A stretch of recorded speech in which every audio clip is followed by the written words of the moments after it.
Hello everyone, Dodo here. Today we're going to be going over one of the coolest build enabling chess pieces available in Path of Exile 1, Doryani's prototype. Let's start off with the spark notes. To put it simply, Doryani's prototype makes nearby enemies share your lightning resistance, and so by reducing our own lightning res, we can massively juice up our lightning damage at the expense of a very important defensive layer. To put it even more simply, lightning res go down, lightning damage go up. Tankiness was never really a concern to begin with. Now, since you're watching one of my videos, we have to go over even more than just the basics. Let's start the deep dive with the most important affix on Doryani's.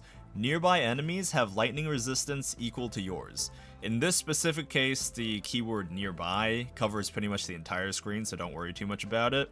If you put this chess piece on a normal character with 75% lightning res, that's not really good, don't do that. Base monster res is about 50%, so you're literally giving them 50% more res. However, if you just don't invest in your lightning res and run around with the base minus 60 after killing Kitava, you'll actually be doing more damage than if you're using base value curses and exposure skills. But obviously, it doesn't stop at just minus 60% lightning res. Doryani's has a cap of minus 200% lightning res. Realistically, we don't really need to hit the 200%, but the following items could really help. Let's start off with Kalandra Jewelry. I'm arranging this list in terms of my personal priority, and this is on top for a reason. Kalandra Jewelry is already a great choice for normal builds, but now we gotta turn our bad stats into good stats. Doryani's. What's it do? It turns all your bad Lightning resistance. into good. Lightning resistance. It's a nightmare. I'm thinking maybe I'd like to try me some of that. Doryani's. But seriously, since negative lightning res is actually a positive for us, we can make use of some of the most insane pieces of mirrored jewelry out there. That being said, remember that a lot of people are aware of Doryani builds and will price their items accordingly. Next on the list is Thread of Hope. Most min-max builds already use a Thread of Hope, but Doryani builds straight up use them better. We actually want to have a maxed out minus 20% all res because remember bad stats and the good stats. That being said, make sure you actually get value out of your Thread of Hope. Don't sock it in just for the minus 20. If you're looking for inspiration, most Doryani builds usually have a non-Doryani's variation, so you can probably look those up. Speaking of jewels, Melding of the Flesh is pretty much in the same exact spot. Super powerful upside if you can use it, downside is actually good, yada yada yada. Keep in mind for both of these jewels, you do actually need to get enough fire and cold res to live, so don't go too overboard. Moving on, if you can't find any negative lightning res Kalandra rings to use, Ventors are always a good alternative. They definitely don't give as many stats, but you're not going to find mana reservation and negative lightning res anywhere else on a ring, so take that as you will. As for these next negative res techniques, in my opinion, they're not really viable since it's a lot of effort and opportunity cost for average returns. For example, Self-Curse Conductivity. On paper, it's a great way to stack negative lightning res since it only affects one stat, and it should prevent other curses from applying to you since you're already technically cursed.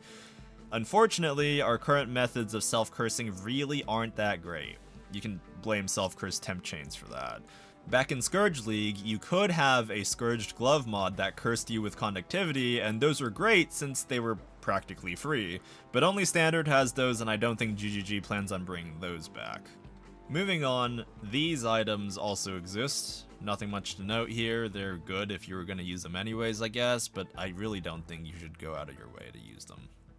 One interesting item synergy Doryani's has is the Abhorrent Interrogation Unique Gloves that allows for Wither to apply to elemental damage. Since we're setting enemy resistance to a value, we're not actually penetrating it or ignoring it, so the downside isn't really relevant, and the thing is, yes, we can get insane damage numbers from the Wither, but unfortunately the glove slot is really valuable, so frankly I don't think it's worth the trade-off.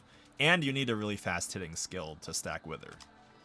I should also mention that if you have a source of resistance inversion, you could run a positive 90% lightning res setup, but that's kinda niche since you're locked into certain items and skills and you're capped at 90% instead of 200%. Personally, I feel like the tech isn't quite there yet, but maybe it could be promising in the future. One last note for damage dealing: reducing your own elemental resistance, while it is negative, will reduce the magnitude of your negative res, which actually ends up hurting your damage because, for example, you would end up going from 200 negative resistance to 100 negative resistance. So that's cool and everything. Let's address the elephant in the room. This line does not look very good for our defenses. In fact, without this line on Doryani's, we'd be taking an insane amount of damage. Remember, the game is balanced around characters having 75% all elemental res, so even with our savior line, we're still taking 4 times the amount of damage a normal character would be taking. Not to mention, we can't off-screen mobs too well because the whole nearby range.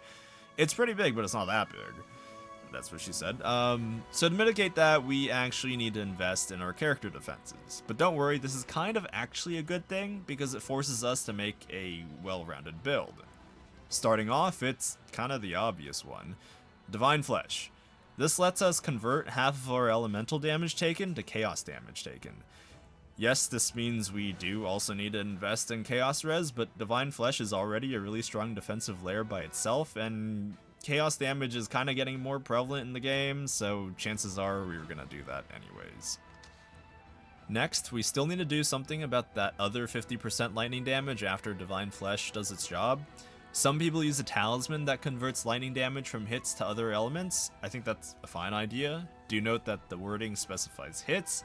This means that lightning damage over time effects like Baron Crest and Mana Siphoner will ignore this and deal a decent amount of damage. That being said, lightning dots are pretty rare, so talismans are definitely a great option. Some other good options are Sublime Visions, probably the Purity of Ice one, and Shadowed Rings. On a similar note, this line lets armor apply to our lightning hits, which does in fact mitigate damage. Unfortunately, due to our 1400 base armor and the fact that the body armor slot provides the bulk of armor stats on most builds, I would say, unless you're specifically armor stacking with things like Aegis Aurora or maybe have an Aura bot, I would not count on it saving you. That being said, armor stackers and honestly most block characters are very viable and should not be discounted. One major source of annoyance that I have with this item though is the plus 90 lifeline. It would honestly be better without it. That way we could grab the 15% life mastery if we're life based and end up with more HP in almost every single scenario. GGG, please fix this. One last thing to remember is that generic tanky stats will also make you tanky. So things like evasion, block, recovery, fortify, endurance charges, and all that are still really, really important. Honestly, if you're okay with just playing slightly safer and like not doing voided maps, I feel like you can just click Divine Flesh and invest in generic tank stats and have no problem for the majority of the game. Yeah, you can tell I play softcore. Regardless, we now know a lot about Doryani's prototype, but I'm sure you have some other questions, like what builds commonly use it? How does it fit into the PoE meta and ecosystem? Why did Dodo take a year's break from making videos? Well, for the first question, you can figure that out with a pretty quick glance at PoE Ninja. Currently, some notable Doryani's builds include Ray Spectre builds, since the minion lightning damage gets boosted by the negative res. You know, if Absolution felt better to play, I'm sure it would see some use there as well. Outside of minions, I think it's mainly accuracy stackers because that's the current league. Ephemeral Edge is definitely out there. Armor stackers, I mean, come on. It's just basically any tanky build that does lightning damage. As for how Doryani's fits into PoE's meta, it's pretty simple. It's a niche but strong item. Anytime the league mechanic gives us a new source of negative lightning res, Doryani's stocks go up. Anytime we get insane defensive mechanics that don't revolve around like chess pieces or jewelry, Doryani's stocks go up. It's a very seasonal item, but if it gets the chance to shine, it could potentially dominate an entire league's meta. See Mercenary League, for example. One thing to note is that unique mobs typically have more base res than normal mobs, so Doryani's has more value on boss and rogue exile farming strats compared to other elemental builds. With all that being said, Doryani's will never truly be League Star competitive. It requires specialized gear and investment, and many other builds will straight up outpace it in terms of gearing. Think of it like this. Tai would have gotten 4 Watchstones and Rage Quit to OSRS by the time an affordable Glorious Vanity Jewel pops up on the market. But honestly, as long as you're okay making a second character or re-rolling your League starter, I don't really see an issue here. Alright, I think you're now informed enough about Doryani's. If you like my format, please consider subbing and all that stuff. I'm not quite sure what unique I want to look at next, so if you have suggestions, please leave them in the comments. If I were to throw a build out into the ether, I probably would be taking a look at Doryani's prototype. I think this is a criminally underused unique with a ton of potential out there, which is exactly what my parents used to say about me before they gave up. But seriously, if you like cooking up new builds, please give some thought to this amazing chest. Peace.